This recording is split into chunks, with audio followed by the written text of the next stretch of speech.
got you. So that's one of those semi-automatic shotguns on the left. You see that? Oh, like the old Saigas or whatever. Yeah, yeah, I got you. Yeah. Okay. Okay. So, they got the Tacomas. This what you're watching right here. This is why President Lincoln invaded the South.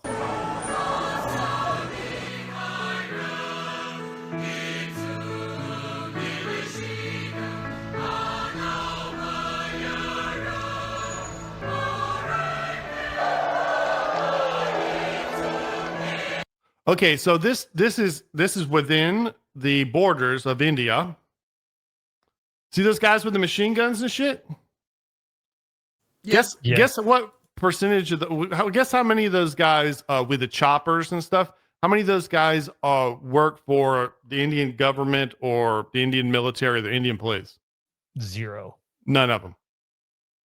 Base. This is where they're actually this is going to blow your mind. By the way, the religion of these people, they're Southern Baptist.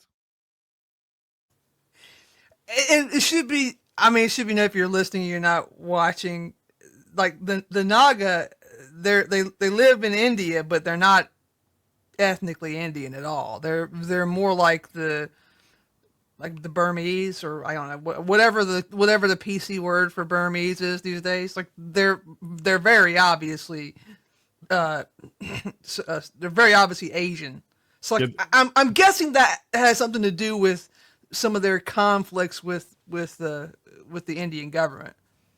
If you look through when you see the numbers for the various tribes or whatever, what percentage of them are Christian, it's like when you see the statistics, supposedly 88%. Well, anyways, they're more or less 95% plus. Most of them are most of the tribes are 99% plus Christian. I found the name of the missionary. EW. All this happened because of EW Clark was missionary, and so him and his wife went over there. They learned the language. These people were headhunters, literally headhunters. They kill people and take their skulls as trophies. So he converted them, and so he converted a tribe of extremist mountain warlike headhunters into extremist evangelical Southern Baptists. It's the most base shit you ever see, dude. So, according to Wikipedia, state population is about 2 million. 88% are Christian. Nagaland is known as, quote, the only predominantly Baptist state in the world and the most Baptist state in the world.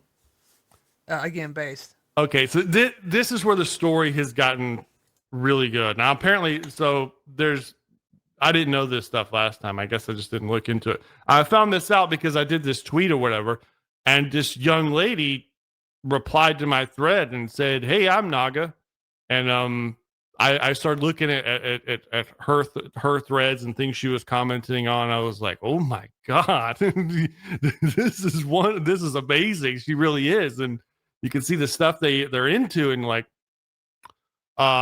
it's sick, dudes. Okay, so this is amazing. Okay, so if you're listening to this, there's they have helicopters. They have obviously some kind of emperor guy, and they have these like ninjas with machine guns and stuff like that.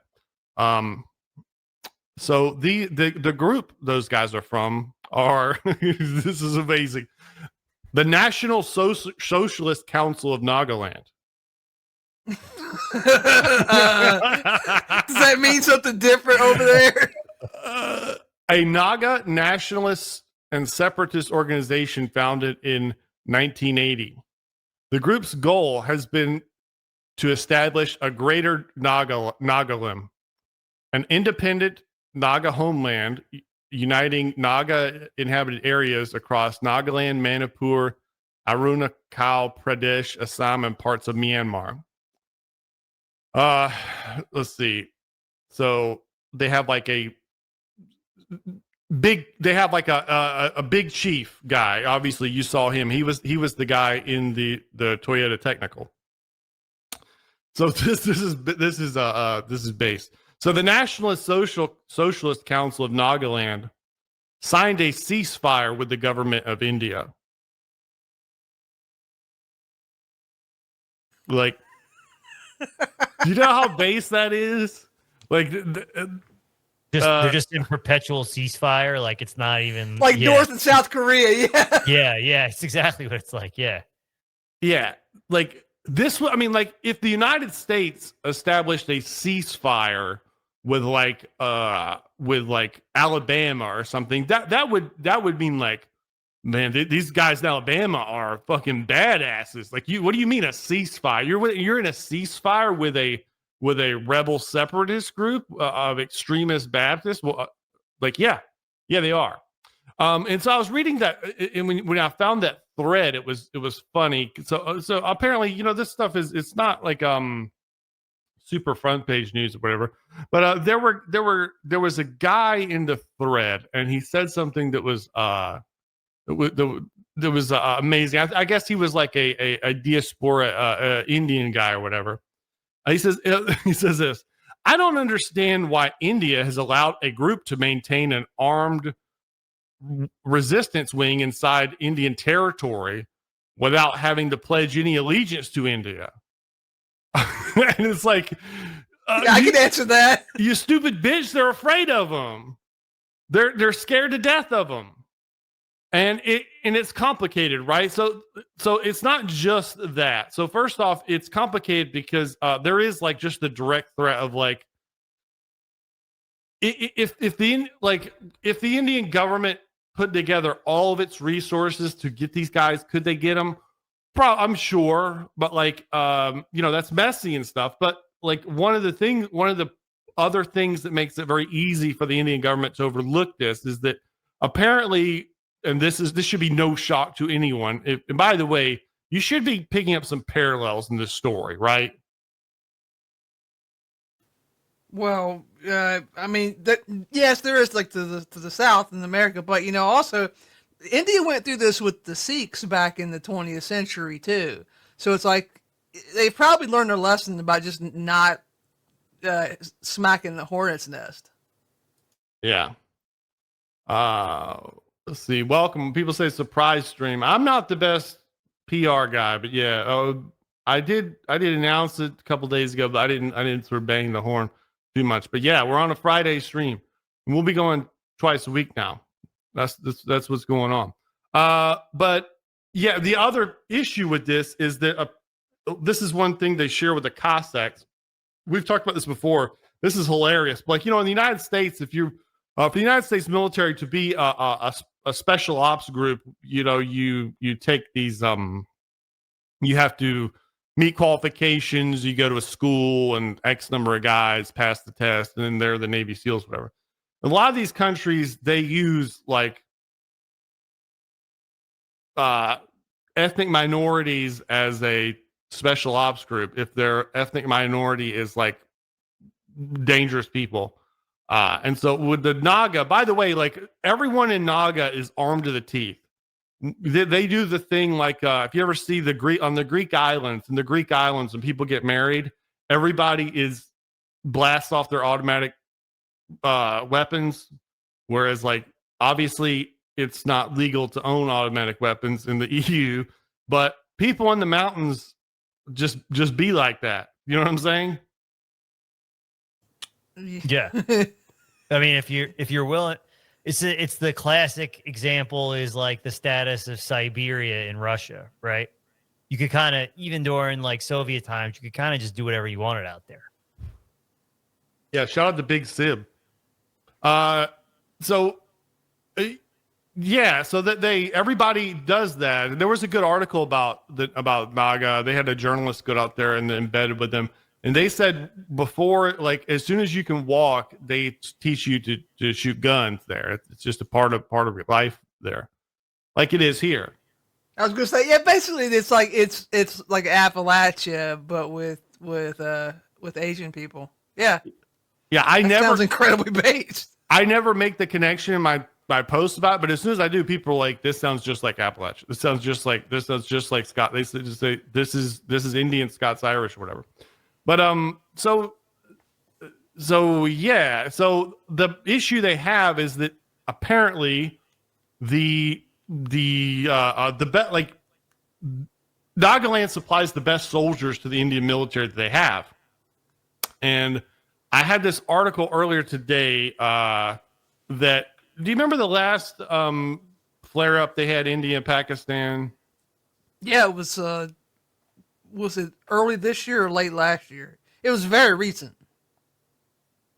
Yeah. So I found an article about that and from like the India Times, and it said that like, and who knows, this could have been a propaganda. I'm sure it's obviously propaganda at some level. Every article every article about every war is propaganda, but it said that like literally the end of the India-Pakistan war was India said, okay, we'll send the Naga regiment over there if you guys keep fucking with us.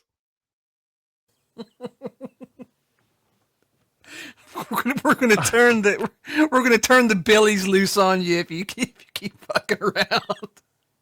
Yeah, people have. I'm not smart enough. I've never run a major nation state, so I'm not smart enough to say how this goes. But people have said that states like Ukraine more or less do this sort of thing with neo-Nazi groups or whatever, where it's like they are like, okay, you can be like essentially like have like these very macho National Socialist cultures, whatever. By the way, women don't have rights in Nagaland. Women don't have rights in they just do that. And like that's not allowed by the Indian state, but the Indian state it's not really in a mood to push it. So the people say that Ukraine has basically done that with the neo-Nazi groups there. That's like, yeah, you guys are kind of troublesome, but you're also make the best soldiers. You know what I'm saying? Yeah, usually those two things are directly correlated. Yeah, I mean, the Chechens are the elite units in Russia. Yeah, and I guess with the Chechnya thing, you also have this same like, okay, you guys also want to leave us, but you also love war so much that you also we could use you to fight wars for us.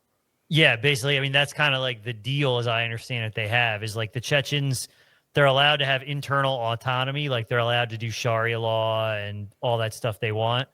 They only have two rules that they have to follow to get that. Number one is they had to stop doing terrorism in the rest of Russia, which was pretty which they did. I mean, that deal has held, you know what I mean? And then number two is like they serve in the Russian army. So apparently India it's by law in India, you have to have at least 33% of female participation in public office. That's kind of vague, but I assume it means 33% of office holders at whatever level have to be female. Nagaland is the only state in India where there has been sustained opposition to the 33% reservation women's participation in public office. After the dramatic events of last winter have raised serious concerns and led to debates about gender justice in Naga society. Customary courts and traditional tribal organizations have functioned as the administrative and moral authorities in the state. Although there is a legislative assembly where members are elected through the Indian electoral system every 5 years, the traditional courts and organizations enjoy a degree of influence that is unprecedented and, barring a few other states of Northeast India, cannot be found in other parts of the country. In other words, they have all the same institutions that the rest of India has, but nobody in Nagaland gives a crap about them. The actual authority is their tribal courts and their traditional stuff. Yeah, yeah. What else can you say? I see. It's like I mean, I've seen what you've done for others, and I beg you to do this for us. Yeah. So and by the way, so that video, by the way, of the the helicopters and those guys with the military and stuff, there's a ton of Indian people coping in the comments about that. I mean, like they would. Like, look, if I was an American, and we did, I mean, you know, when we saw the Chad zone in America, like I would have been I was coping in the comments, like, what the fuck? Why don't you guys go in there and do something? You know what I'm saying? Yeah, and that was one city block. This is an entire province of 2 million people. Although, again, it is a little different because, like, they're not Indians and they haven't been part of India for a super long time. Which, I mean, I guess India hasn't been a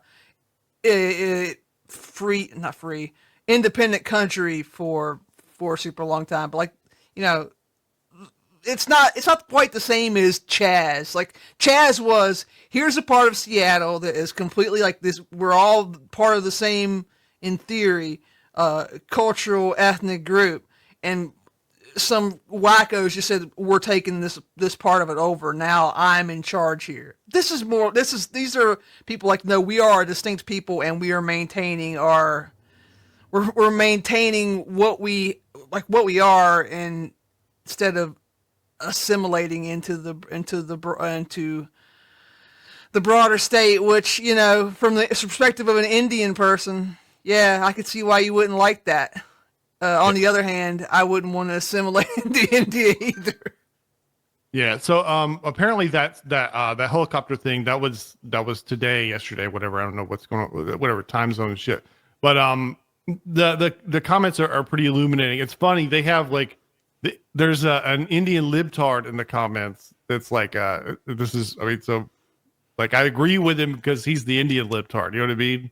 Like, so this is like not an Indian nationalist. So he says, with such conditions, why is a union even ideal? We don't want it genocided against such people. We should just declare it as their country. Some of the Nagas are good people, blah, blah, blah, blah, blah, whatever, you know what I mean?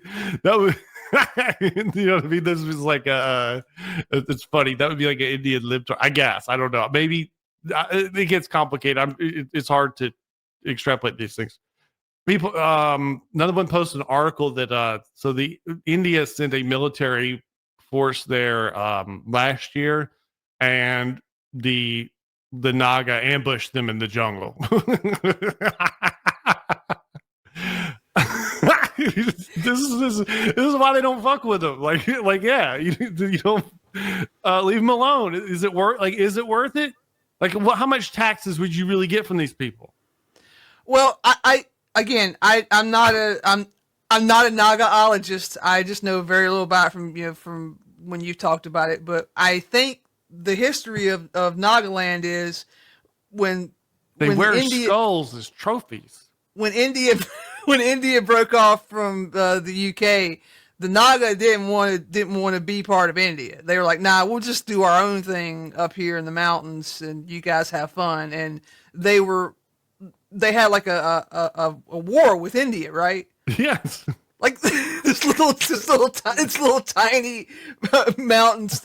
Someone corrected me, not province, state, against like the entire subcontinental Indian military, and like the result was, okay, we're gonna have a ceasefire, and we're gonna let you'll keep the flag on the flagpole, but you can just do your own thing. Please stop machine gunning us in the jungle. Yes.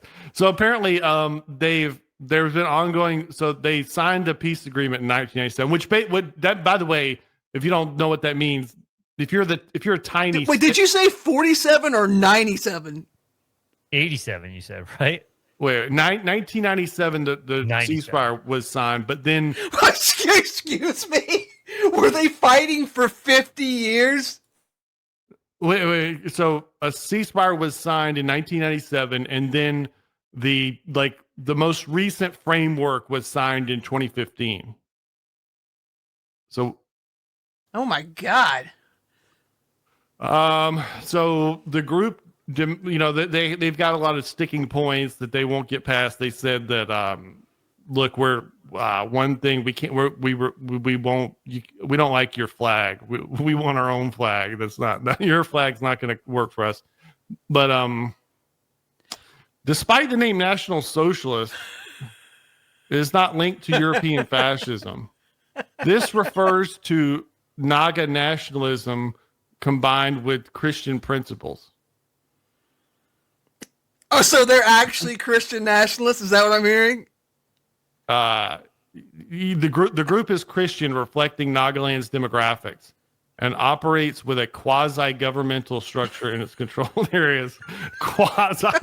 I mean, like, there's not like a Schrodinger's cat thing with the government. I mean, I guess there is. Well, I guess there is, because when you look in the comments, people say they're a mafia. They're not really government. Blah blah blah. Oh, okay. I think I understand now. So the issue, well, part of what they're doing here is it's like kind of like Kurds, right? They want Nagaland to be where all the Nagas live, which would be not just India but parts of Burma too. So like, okay, yeah. I guess we'd have to see. Like, this is, by the way, this is one of these.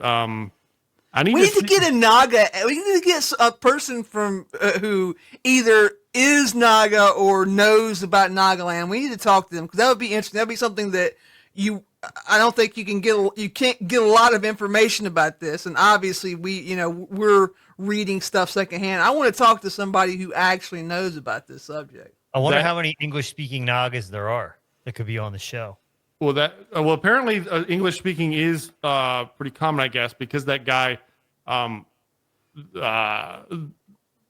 missionary learned their language, but I guess that when you see they do have a fair amount of English understanding, which I guess, I don't know what, India also has lots of English understanding. So I'm not exactly sure why, but they apparently they do. Now, in that young lady invited me to Nagaland. I get you're gonna end up with a Naga bride or something. Like, we're just never gonna hear from you again. Yeah. And you can see lots of people from the American Christians go over there and visit all the time, and evangelists and stuff. You know what I mean? Yeah, I mean, it's taking on a totally new direction right now. Yeah, I'm with Fredo. Now, I know you just moved, but yeah, I don't know about all that. But check this out. This might be one of the issues why it's hard to just like, okay, we'll just leave them alone or whatever. Okay, if you're listening to this, Greater Nagaland is pretty damn greater. They're like the demands they have for land are pretty sizable. What's that country? Oh my God, I won the geography bee in school. What's the one on the northwest? That's not Tibet, is it? No, Tibet's further east. I don't. It's not Nepal or Tibet. Tibet, is it? That is the worst place in the entire world. That's Nepal? One in the chat said is, I think so. This is funny. In high school, I could name every Southeast Asian country. I wanted to. It's Bangladesh. Fuck, right. Yeah, okay. Wait. That's not what he's talking about, though. That's Bhutan. Right. Yeah, he's not talking about the one directly to the west. Yeah, Bhutan. There's a lot of fake countries there now. I would have never guessed Bhutan in my entire life. It's a lot simpler in like the 19th century. This map would just be, one big blob. Yeah, and if you've ever played a war game, this is the worst place on earth to fight a war. You know what I mean? Like your troops go to like 0.1% movement speed once you hit this area. Well, yeah, it's all jungles and then the world's biggest mountains. Yeah, Nagaland. So as you see, their dreams for Greater Nagaland. I mean, they're not looking just for Alsace-Lorraine here. They want a lot. Here we go. I'll throw up for reference. Yeah, that's Nagaland. That's Bhutan. Yeah. That's a pretty big a pretty big piece of land when you look at it in context. Yeah, French India, China, whatever. And by the way, we're looking at these borders on the map. You know, like these borders here in this part of the world. I guarantee you, there's not like a rest stop and a like who knows what the hell like state control really looks like in these areas. You know what I'm saying? Yeah, yeah.